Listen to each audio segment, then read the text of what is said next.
The date is March 24, 2020. Officials announced the Tokyo Olympics will be postponed until 2021. New coronavirus cases in Tokyo that day, 18. May 17, 2021, a new poll is released showing 83% of Japanese residents are opposed to hosting the games.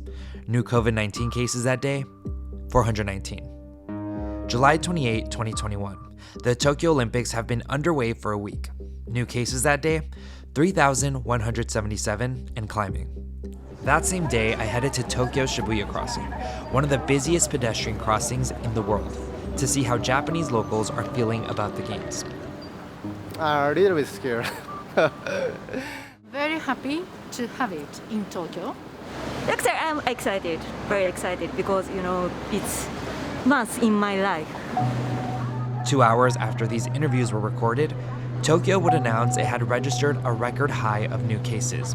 It would do so again the next day. Not too many people died, and I'm still young. Japan has registered more than 15,000 deaths from COVID-19 since the pandemic started. People are not getting vaccinated in Japan, so I'm worried about the virus being spread. More than 25% of Japanese residents were vaccinated in late July, a number that pales in comparison to the near 50% numbers countries like the US and Germany are seeing. And even those higher vaccination rates are considered too low by experts to curb the spread of COVID-19. Japan's low vaccination rate is in part because the country waited longer to approve the vaccines, a shortage of medical staff to administer them, and hesitance around the COVID-19 vaccine. A survey of 15 countries found Japanese residents had the lowest trust in vaccines, with 47% expressing confidence in them. The UK had the highest at 87%. But even those who do trust the vaccine are having a difficult time getting an appointment. Personally, for the last few weeks, I'm waiting for the new appointments be released, and I cannot make a reservation.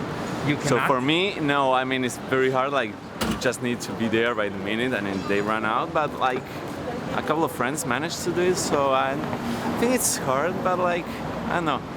I'm not crazy about it. I can wait a little bit. During my time here, I have heard of several protests popping up around Olympic venues every few days, calling for the games to be canceled.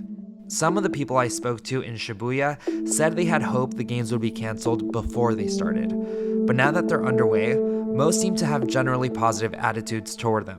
We are very excited, and Japan has many gold medal or silver medal or bronze medal. So we are very, very happy. So the result for Japanese team is excellent. We are so happy, and we are really go for it. Really more gold. None of the people I spoke to expressed a desire for the games to be canceled, but some did express concern about the influx of foreign media and athletes into the country. People in Japan are used to wearing a mask, so they're wearing a mask.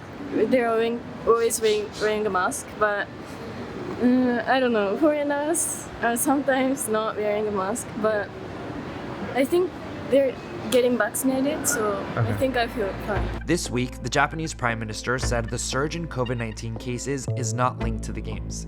Meanwhile, a member of the country's coronavirus panel said the surge was due to the Olympics, a 4-day holiday weekend, and increased movement from people traveling for summer vacations. So I think it was okay in the first place, just to postpone them. But I think what they're doing is not that bad, honestly. I think there's been a lot of talk about wrong, procedures. But I think no public. I think they've been controlled pretty much with quarantine, and everything. I think in any case, any decision would be criticized after. So rather than criticizing the government, we should think what we could do, how we could protect ourselves. And that's the most important thing, I think.